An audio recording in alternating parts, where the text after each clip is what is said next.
Fala, povo briguento, bom dia, boa tarde, boa noite. Voltando aqui, né?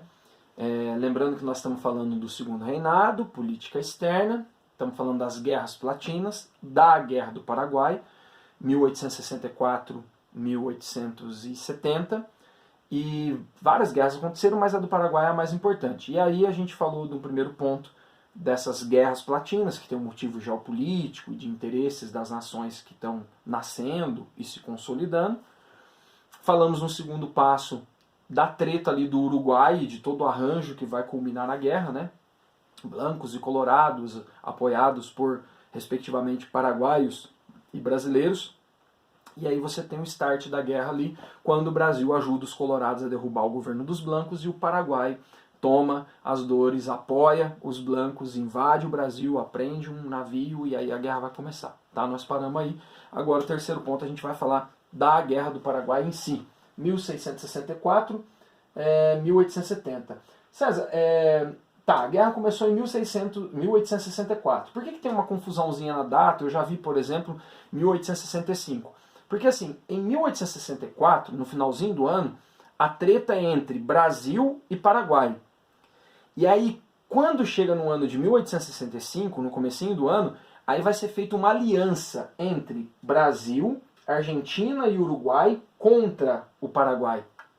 Aí nesse momento você tem que falar assim, nossa, César, peraí. O Paraguai eu sei por que ele está na guerra. Estou entendendo. O Paraguai quer uma saída para o mar, tem um projeto modernizante ali na região, está expandindo, e a influência ali na política do Uruguai atrapalhou o rolê dos caras. E aí o Solano Lopes não aceitou isso e está metendo louco. Entendi porque o Paraguai está na guerra, tranquilo. O Paraguai queria garantir o seu projeto, né, expansionista e modernizante, e atingir o objetivo ali de interferir na política do Uruguai, manter a aliança e chegar no mar. Entendemos porque o Paraguai está na guerra. Beleza, tranquilo. Agora, eu fiquei confuso. Por que o Uruguai está na guerra? O Uruguai não era aliado do Paraguai? O Paraguai não está defendendo o Uruguai, ali os blancos? Então, aí que tá. Os blancos estavam no poder. Só que em 65 os blancos caem e os colorados assumem o poder. O Brasil ajudou isso a acontecer. Então o Uruguai agora está na mão dos colorados, que é aliado do Brasil. Então o Uruguai vai entrar na guerra também. E a Argentina, por alegar que o Paraguai invadiu o território dela, mas ela estava de olho ali, né, desde a época da independência, numas terras que ela tinha perdido, que os argentinos achavam que eram deles, né? Eles aproveitam esse momento, o governo que está na Argentina é brother do Brasil, é brother do Uruguai, vamos dizer assim, dos liberais aqui. É engraçado que aqui os liberais, né, mas no Brasil quem está tocando a guerra mesmo é o Partido Conservador, é uma confusão do cacete. Mas você tem uma aliança entre os três países aqui que é assinada em 1865. Por isso que de vez em quando você vê a data da Guerra do Paraguai marcando aqui a Tríplice Aliança, né? Ela começou um ano antes, mas é aqui que esses três países aqui vão se juntar para combater o Paraguai. Aí você vai pensar assim, César, tudo bem, né? O Paraguai eu entendi, o Uruguai eu entendi, a Argentina está com o olho nos territórios lá desde a época de independência, o Brasil quer manter sua hegemonia na região, quer apoiar a galera do Rio Grande do Sul, quer manter a navegação, quer expandir alguns territórios ali, tomando territórios do Paraguai, se vencesse a guerra, e foi o que aconteceu. Então eu entendi, tá rolando isso. Mas assim, Brasil, Argentina e Uruguai contra o Paraguai, é meio covarde, né, cara? Ixi, essa guerra não vai durar o quê? 3 meses? Foi o que a galera pensou. Os caras juntou, né? O Brasil liderando, né? O Brasil é o líder da Tríplice Aliança, é quem vai pôr mais dinheiro, o imperador se envolve pessoalmente no rolê, vai perder, vai mandar mais gente, vai perder mais gente, não mais do que o Paraguai, mas dos três aqui o Brasil é o que mais investe, né? Tá cabeçando o negócio ali. Cara, essa galera achou que essa guerra ia durar 3 meses. O cara falou, mano, é o Paraguai, Solano Lopes, um ditador, talvez a gente tenha até apoio da população. Então a gente junta aqui, ó, Brasil, Uruguai e Argentina, mete o louco, né? Segura o cara lá no canto dele, tira ele do poder. A Argentina fica com os territórios ali que ela queria, né? Os colorados ficam no poder no Uruguai e o Brasil também garante seus interesses com território, navegação e tudo mais. Pronto, 3 meses nós vamos de volta para casa. Cara, a guerra durou 5 anos, cara. 5 longos, terríveis, mortais, sangrentos, sujos, fétidos, 5 anos, cara. Durou 5 anos essa guerra. Foi o segundo maior conflito da América, falei pra vocês. Os números variam bastante, porque assim, tem gente que morre da guerra, mas tem muita gente que morre de fome, mas enfim, perto de 500 mil pessoas a gente está falando. 500 mil pessoas. Para a época, com a população da época, alguns historiadores vão dizer que o Paraguai chegou a perder quase 70% da população. 70% da população paraguaia. Então, assim, é um terror. Essa guerra é horrorosa. Ela é triste. Ela é assim, para durar 3 meses, dura 5 anos. E ela é péssima. É péssima. Falei para vocês que no mesmo momento que está rolando a Guerra Civil nos Estados Unidos, né, um pouquinho antes. Mas, cara, a Guerra do Paraguai só fica atrás disso, né? Então é um evento gigantesco da nossa história também. Não só da nossa história, mas da história do Paraguai também. Bom, a guerra você tem um desenvolvimento dela ali, o pessoal achou que ela ia ser bem rápida e não foi o que aconteceu. Nos primeiros confrontos até, o Paraguai estava preparado para a guerra. O Paraguai já tinha, proporcionalmente falando ali, comparando os países, o Paraguai estava muito melhor preparado para a guerra do que Brasil, Uruguai e Argentina. E no começo, os caras batem com a cara na porta. Você tem batalhas fantásticas, são muitas batalhas nesses 5 anos, né? Você tem algumas mais famosas, né? A Batalha do Riachuelo, você tem a Batalha do Riachuelo, só para vocês lembrarem, é a batalha naval que é responsável pela fundação da Marinha Brasileira, uma data simbólica ali, porque o Brasil venceu essa batalha, diz que foi épica e tal, tem uma construção de memória nisso, né? A Batalha do Riachuelo, a Batalha do Havaí, a Batalha de Ituiuti, a Batalha de Humaitá, só para falar as maiores e as mais sangrentas e as mais mortais e tal. Várias batalhas em terra, teve batalhas também nos rios, como por exemplo a do Riachuelo. Vários nomes que vão entrar para a história do Brasil. Você já passou por uma rua, um lugar que tem o nome de General Osório. General Osório, cara, é um dos nomes fortes da Guerra do Paraguai do lado brasileiro. Ou o Duque de Caxias, ele atinge o posto de Duque aí, justamente aqui na Guerra do Paraguai. Ou o Almirante Tamandaré, ou o Barroso, né? O Barroso lá da Marinha. Então você tem nomes fortes aí, o próprio Conde de, que é o marido da Princesa Isabel, o genro do Pedro II. O imperador, cara, aqui o Pedro II, ó, a roupa de guerra dele aqui, ó, ele foi lá para a região, e se apresentou como voluntário número 1 da nação. Tipo assim, ó, eu sou o primeiro voluntário da guerra. Foi lá, deu um rolê, né, fez umas fotos. Mas assim, eu sou voluntário número 1, né. Muitas e muitas e muitas mortes, uma tragédia, depois eu vou mostrar umas fotos aqui pra vocês. O lugar lá, mano, esse lugar da guerra é inóspito pra caramba, tipo assim, uma região de lugares alagados, os caras brigavam no brejo, então tem, além da guerra, de fome, e tiro, porrada e bomba, você tem cólera, diarreia, cara, se morre por qualquer coisa nessa guerra, né? Não só os soldados, mas as populações ali de onde a guerra vai avançando também. Imagina, Brasil, Argentina e Uruguai confrontando o Paraguai, né? E num determinado momento invadindo o Paraguai. E eu não preciso nem dizer para vocês que essa guerra ela tem, né, custos enormes, assim, gasta-se, né, muito com essa guerra do Paraguai, principalmente o Brasil, que estava encabeçando o movimento. Então você tem uma logística ali muito complicada, né, de mandar munição, mandar arma e tal, e o Brasil vai gastar o que tem e o que não tem, e vai ter que pegar até dinheiro emprestado para poder manter essa guerra. É sempre assim, a programação era para 3 meses, imagina. É igual você fazer uma viagem, você viaja e fala, eu vou ficar 3 dias num lugar, você leva dinheiro para aquilo, né? Você se organiza e se programa, ó, eu tenho condição de pagar tanto nessa viagem. E aí, de repente você fica 5 meses, entendeu? É o que está acontecendo aqui. Era uma guerra para ter um ganho rápido ali com 3 meses, mas o negócio se arrasta por 5 anos. E aí a coisa vai ficando cada vez mais feia. Tem uma das coisas aqui que eu queria, ainda no terceiro tópico, mas trabalhar com um pouquinho mais de atenção, que é essa ideia dos voluntários da pátria aqui. Essa é uma parte que o vestibular gosta bastante. É o seguinte, galera, nós no Brasil nós não tínhamos uma força armada organizada, né? Estava se estruturando isso ainda. Então falta gente para a guerra. E aí acontece um dos episódios, assim, ou os episódios, né, mais bizarros da nossa história. Por quê? Quem que o Brasil manda para a guerra? Imagina, o Paraguai tá lá mandando o que tem e o que não tem, e aí, na verdade, vai ganhar a guerra quem tem mais gente para repor, vai morrendo, vai repondo.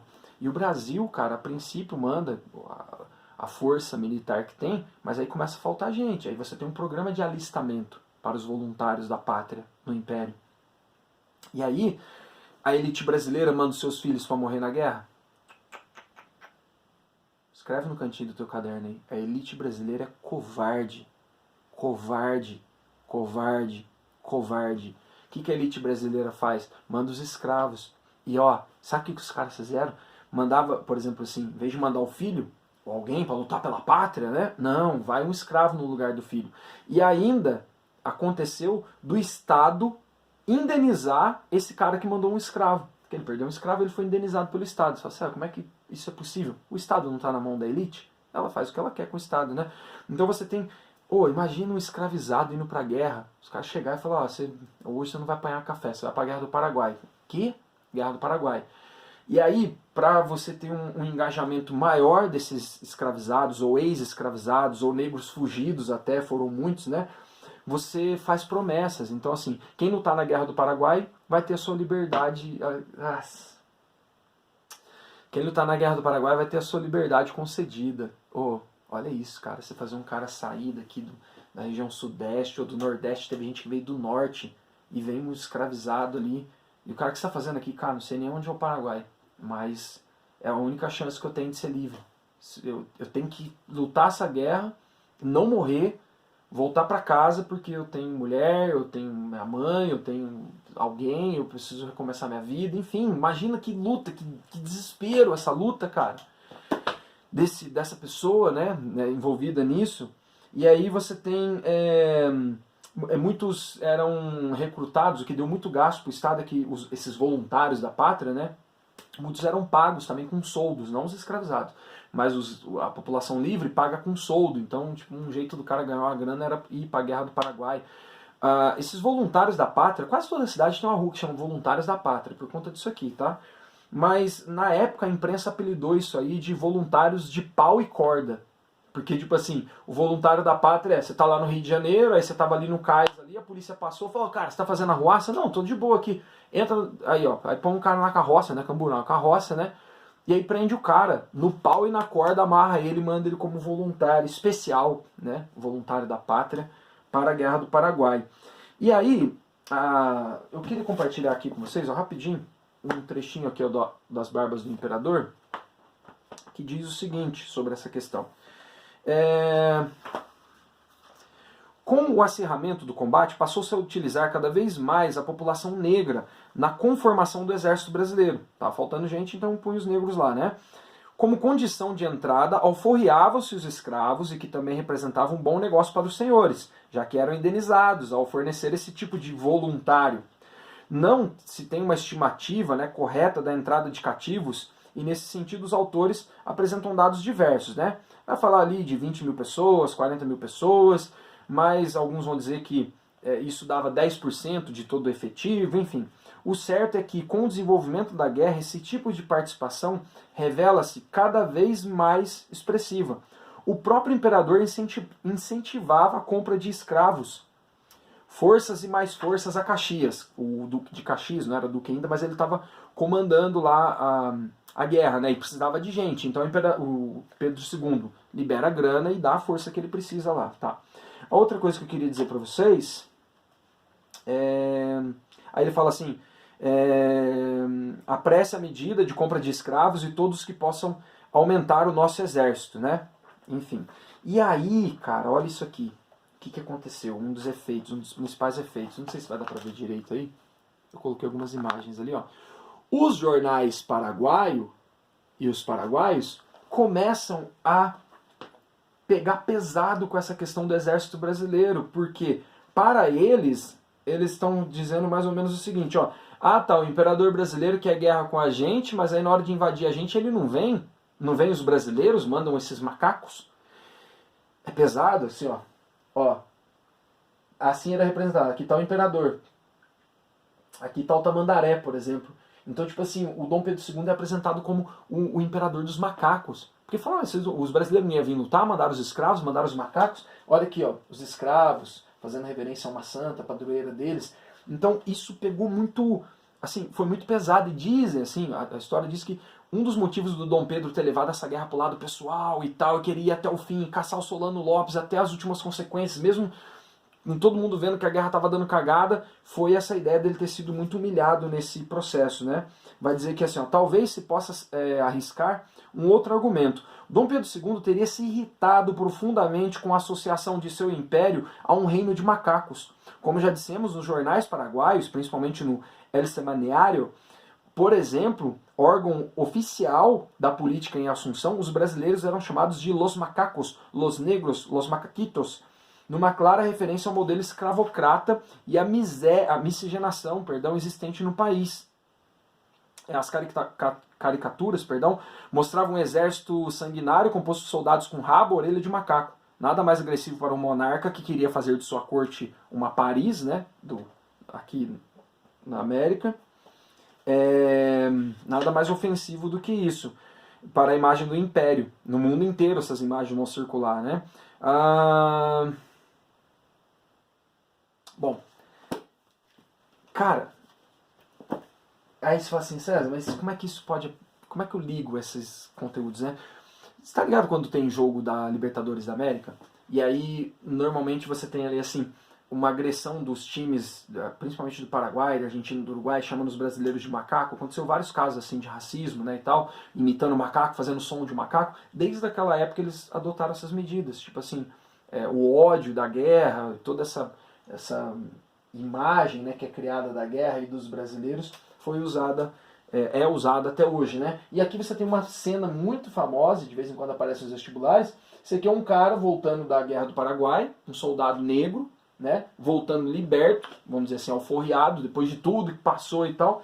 E aí a hora que ele chega, ele vê um parente dele no tronco, ou seja, você libera as pessoas que participaram da guerra, mas o Brasil ainda é escravocrata, né? Isso aí vai ser uma granada no bolso. Ó, tô citando Paulo Guedes aqui, ó. Uma granada no bolso do Dom Pedro II. A oposição vai usar isso aí contra ele, tá bom? Então tem um histórico dessas charges e dessas críticas com relação à postura do imperador e dos escravos que participavam da... Não só escravizados, né, mas tinham negros libertos também, tudo em troca da promessa da liberdade. Pois bem, para finalizar, moçada, para dar o nosso tempo aqui, nesse último passo aqui, no quarto ponto, eu quero falar a principal pesquisa que a gente tem até hoje, saiu coisa recente agora, mas a principal pesquisa ainda continua sendo a nova história da Guerra do Paraguai, a maldita guerra do Francisco Doratioto. Francisco Doratioto, pesquisador, autor, professor da Universidade de Brasília, né, UNB. Então eu vou passar para vocês aqui algumas consequências, tá? Coloquei alguns pontos aqui só para a gente lembrar, mas eu vou falando algumas consequências, vocês vão anotando. Antes de eu falar, pontuar as consequências, a principal contribuição do Francisco Doratioto, que é o que mais aparece, vamos dizer assim, no pano de fundo das questões na prova, é que assim, até o final dos anos 80, começo dos anos 90, tinha uma visão muito forte, uma visão construída ali nos anos 50, 60, 70, por historiadores, né? Uma galera marxista, anti-imperialista e tal, tinha uma visão de que a Inglaterra teria patrocinado a guerra para atingir os seus interesses, para evitar o desenvolvimento do Paraguai, para estabelecer bancos e ferrovias e tal, como se a Inglaterra tivesse arquitetado a Guerra do Paraguai. Durante um bom tempo isso foi ensinado na escola. E vocês viram que eu dei essa aula aqui, eu praticamente não falei da Inglaterra. Por quê? A pesquisa do Francisco Doratioto, pela primeira vez, trouxe uma outra visão da Guerra do Paraguai. Ele falou, cara, não é a Inglaterra que está causando isso aqui. O que causa a Guerra do Paraguai são as disputas históricas da região, a disputa por navegação, por terra, a consolidação dos estados nacionais pós-independência, os projetos que vão esbarrando um no outro, é o controle, é a geopolítica. Agora, é verdade que a Inglaterra se beneficiou com a guerra? Sim, mas ela não foi a causa da guerra, ela não incentivou a guerra. Como que ela se beneficia? Ela vende arma para todo mundo, ela põe linha de trem para todo mundo, ela empresta dinheiro para todo mundo. No fim das contas, a Inglaterra se beneficiou, sim, igual se beneficiou em outras guerras e outros processos pelo mundo afora. Mas isso não quer dizer, rapaziada, que ela tenha causado essa guerra. A Guerra do Paraguai ela tem motivos internos, da própria América do Sul, é daquele cone ali. Os motivos são nossos. e as dívidas dos ingleses, que a gente fica devendo para eles depois. O Brasil mesmo se endividou até a... Nossa, eu ia falar toba, mas não pode. O Brasil se endividou até a tampinha do toba com a Inglaterra, com os bancos ingleses, né? E a Inglaterra vai se beneficiar com a destruição do Paraguai, na reconstrução do Paraguai, empresta dinheiro para a Argentina, empresta para o Uruguai e vende armas e munição para todo mundo. Então, ela se beneficia, mas a guerra não é por conta dela. Bom, vamos lá. Algumas consequências aí. Então, já anotou uma? O Brasil endividado. É uma consequência. Já põe aí. Uma consequência muito importante. A Guerra do Paraguai consolida as Forças Armadas no Brasil. Depois da Guerra do Paraguai, o rolê do Exército e da Marinha é outro nível. Aí a guerra estrutura essa instituição agora é forte, é organizada e tem poder. Daqui a pouco eles vão querer dar opinião até na política.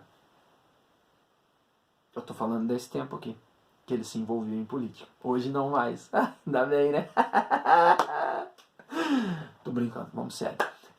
As Forças Armadas, então, nesse caso não tem aeronáutica, tá, gente? Então, a Marinha, que chamava Armada, e o Exército. Cara, principalmente o Exército. Eles estão bem estruturados pós-Guerra do Paraguai. Então, marca isso, fica de olho nessa galera, que a gente vai falar muito das Forças Armadas aqui pra frente. Outra coisa, identidade nacional. A Guerra do Paraguai ajuda, mesmo sendo uma carnificina, tá, ela ajuda a construir uma ideia de identidade nacional. A guerra tem essa função também, gente. É a primeira vez que você tá num rolê assim, ó, tipo, você tá na guerra, e aí você olha pro lado, né? E, beleza, de onde você é? O cara fala assim, sou do Amazonas. E você? Sou de São Paulo. E você?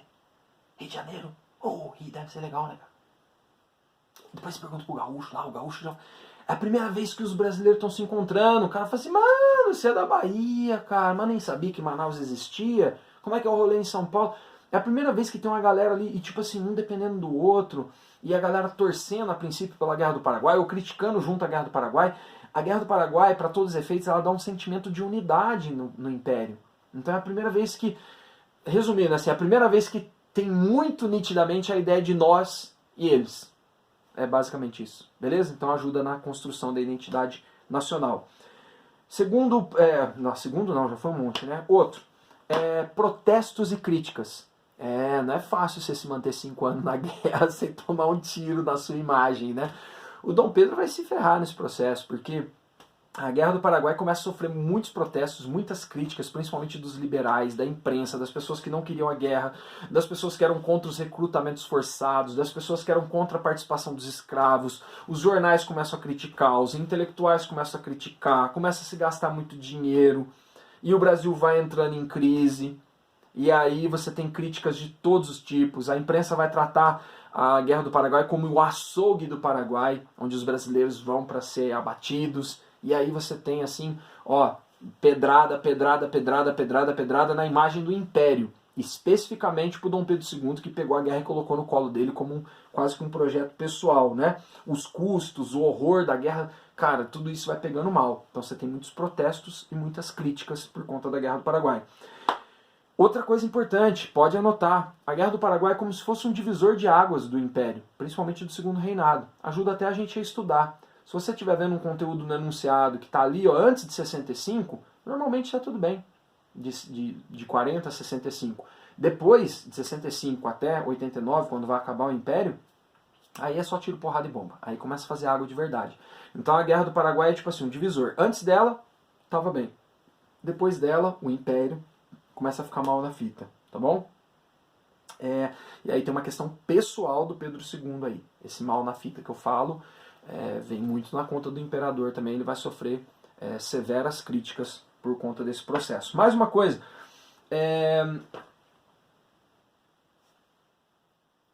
Vergonha.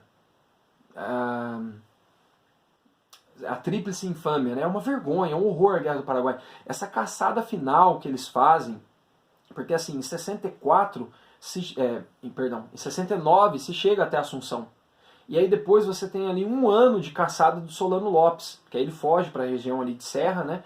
e aí com um agrupamento dele lá, o Solano Lopes fica resistindo ali, com um sistema de guerrilha e tal no meio do mato, e aí o Duque de Caxias nem quer mais ficar, fala que tá doente, que tá com corona, e aí o Dom Pedro II não desiste, não tinha aceitado um acordo de paz do Solano Lopes e vai até o fim, então tipo assim, é até as últimas consequências, é essa entrada no Paraguai, dominar a Assunção e tá ali, sabe, num país, imagina isso, ó, um país como o Paraguai derrotado militarmente falando, o seu líder no meio do mato, fugindo da caçada dos brasileiros, né?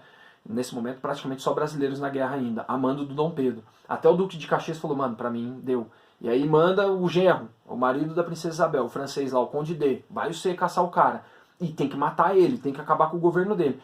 Você imagina o peso assim de um país derrotado militarmente falando, com quase toda a população masculina morta, as mulheres, as crianças e os velhos na mão dessa ocupação. Isso foi horroroso. Saques, fuzilamentos, torturas, estupros, muitos e muitos e muitos e muitos estupros, né? Então você tem uma cena horrorosa nesses momentos finais da Guerra do Paraguai, e isso está na nossa conta assim, de brasileiro. O brasileiro não é um povo pacífico, não. Isso está na conta do Pedro II, do Império, de todo mundo que apoiou esse movimento e das Forças Armadas também. Das Forças Armadas também.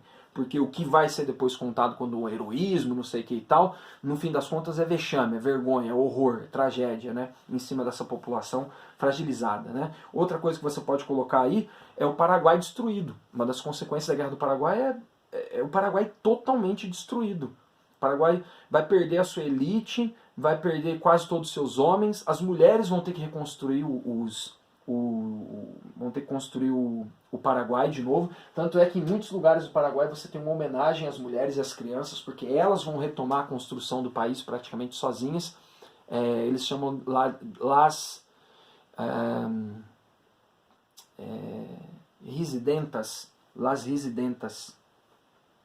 residentas, eu acho.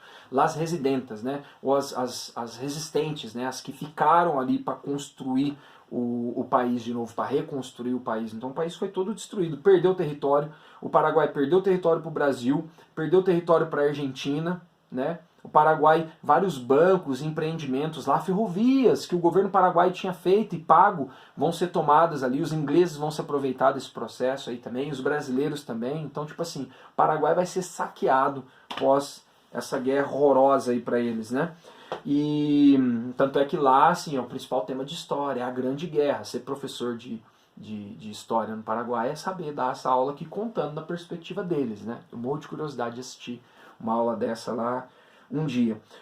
A outra coisa, né? O Solano Lopes, nessa ideia ainda do Paraguai destruído, e o Solano Lopes, não, tem que destruir porque é um ditador. Mas e aí? E o Brasil? Era uma democracia plena?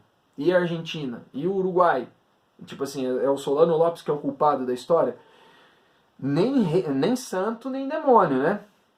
Tem coisas ali que você olha no governo dele que você falou, cara, legal, hein? E tem coisas que você olha e fala, não, puta que pariu, né? Então é um personagem aí polêmico na história deles, né? O fato é que o Paraguai tinha um projeto interessante, muito interessante para a época.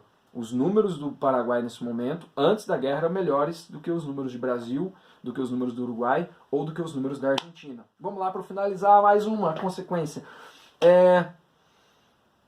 Depois desse momento aqui, o Brasil está em crise. Então põe aí, depois da Guerra do Paraguai, crise, críticas, protestos, dívidas, a imagem do Império começa a ser corroída pela Guerra do Paraguai. E tem um ponto que é muito importante nessa história, que é...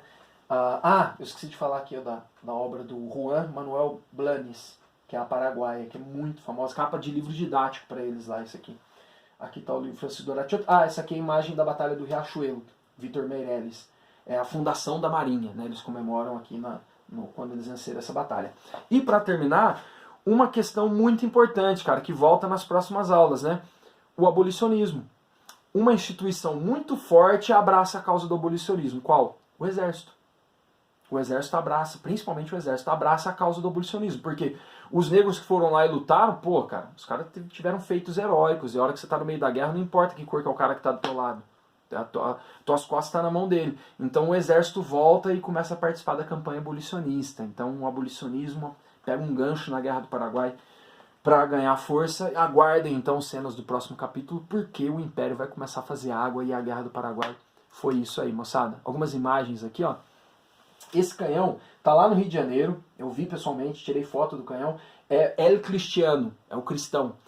Quando o Paraguai estava ali na resistência, eles derreteram, para poder fazer arma, munição, vários sinos de igreja e fizeram esse canhão aqui. E até hoje o Paraguai pede de volta esse canhão, porque faz parte da história deles e tal, e o Brasil não devolve. O Brasil não devolve. E não abre os arquivos também para os historiadores paraguaios ver o que tinha no Marquês de Olinda, naquele navio, e outros documentos da época que o Brasil não quer mostrar. Covarde também, covarde. Aí você tem esse canhão aqui, que é o Cristiano. Eu deixei algumas imagens da tragédia aí para vocês. Olha aqui, cara. Esse é o Paraguai ocupado pelo Brasil no fim da guerra. É triste demais essa história. Não colocando os inocentes, os culpados, mas assim, foi uma guerra vergonhosa de fato e mereceria ter sido evitada. Beleza, galera? Passamos aqui ó, pelos 4 pontos prometidos. Tá acabando meu tempo, não vou resumir ali, mas a gente viu desde as guerras platinas até as consequências da Guerra do Paraguai. E eu espero que tenha ficado mais fácil o entendimento desse rolê. Essa foi a aula 23 de História do Brasil. Muito obrigado pela atenção de todos. Chega, né? Deu. Valeu.